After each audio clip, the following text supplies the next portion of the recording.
So this morning I'm going to recap a couple of things. One, talking a few minutes about college athletes getting ready for the challenges of college. Uh, Actually, high school athletes getting ready for the challenges of being college athletes.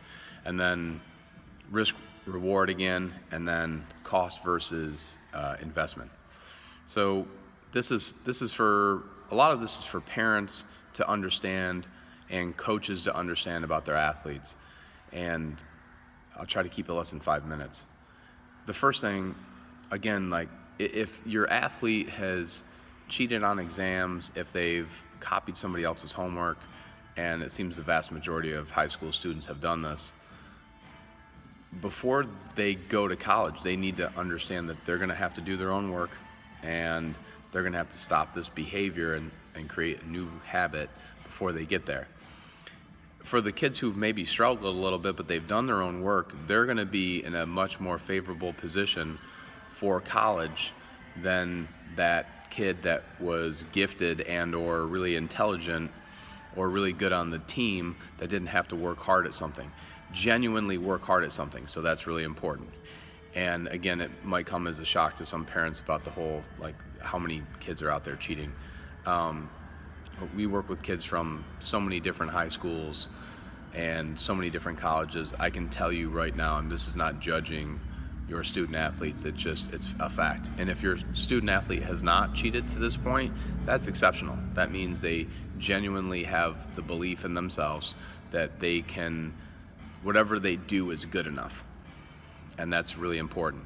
Then the next thing is, if you're getting ready for college, your work ethic, that growth mindset, the winning habits of every day, the rest, getting up at the same time every day, and then understanding flow, or starting to get an understanding of flow before you get to college, and then you really need to get the most out of yourselves. It's the ability to be able to do that in advance that's very, very helpful. So looking at the board behind us, understanding flow, and then that's some understanding of training, and then those are that's the top 1% program.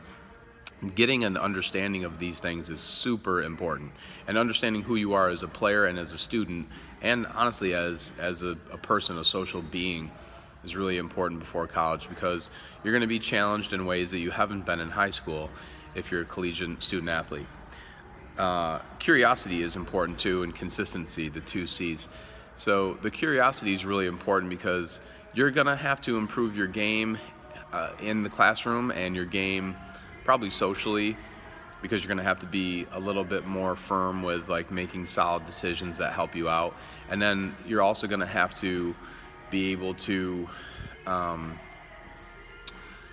be curious with your sports, with your athletic career, because you're going to need to be able to say things and understand where you are and what a coach wants you to achieve, and be able to kind of connect the dots. So enough on that for a second. The risk versus reward. This kind of gets into flow a little bit.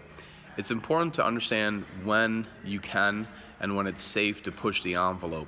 Now, if you're trying to increase your skill level or your ability level on something, or your training threshold, if it's between 1 to 3 to 5%, you're usually pretty safe. And that 3% to 5% range usually will elicit and trigger a flow response. So that's really helpful. It's important to make sure that you know when it's in a safe enough environment that the risk versus reward is worth it. If you try to do something that's above 7% of what your capacity is, that's where you get hurt, you're injured, there's an emotional trauma or a mental trauma connected with it, and then that's very difficult to overcome. So risk versus reward. The final thing of the day is talking about cost versus investment. Now, we have so many wonderful parents and coaches that we work with and student athletes. However, and this is a big however, many of them misunderstand cost versus investment. And here's what I'm talking about.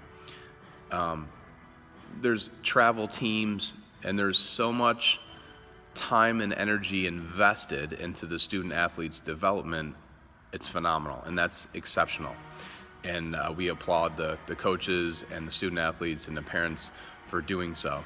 However, when you are only competing and you're not training and you're not doing the mental work that you need to be doing, that Brian Cain just showcased with Yale men's lacrosse winning and with Florida State softball winning, just how important it is and being committed to that. It's a 24/7 enterprise of, like, you've got to be behind it, and the mental side's huge.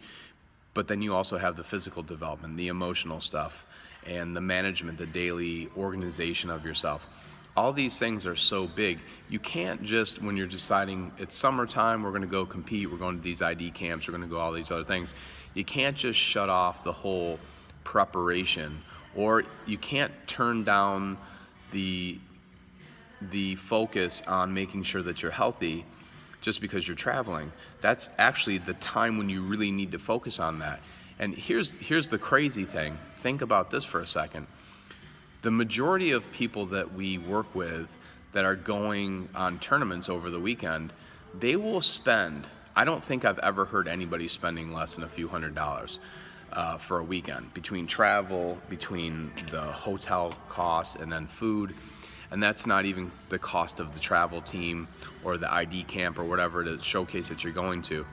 Then on top of that, you have the lost time away from either work or whatever. Typically on most of these weekends, you're looking more at closer to $1,500. So, and over the summer, often people are gone, 3-4 weekends a month. So you're talking anywhere between minimum of $1,000, more like maximum of like closer to $5,000, sometimes more than that, for these camps, and then they're not getting prepared. It's, again, cost versus investment. There's a cost that is attached to that, and if you do everything else, preparing and repairing and making sure that you're mentally ready and that you're physically ready and you're working one-on-one with a coach and a bunch of other things along the way, and you're really committing to it, you're getting the rest, you're working on the habits, you're getting up at the same time every day, you're doing the recovery stuff, you're tracking, you're using as many tools as necessary and no more. If you're doing all this stuff, then that cost ends up being an investment along with these other things that you use. If you stop training, if you stop, they say readers are leaders. If you stop reading to improve, if you stop doing all these other high-level human performance development things, you're literally taking that cost and you're leaving it at a cost.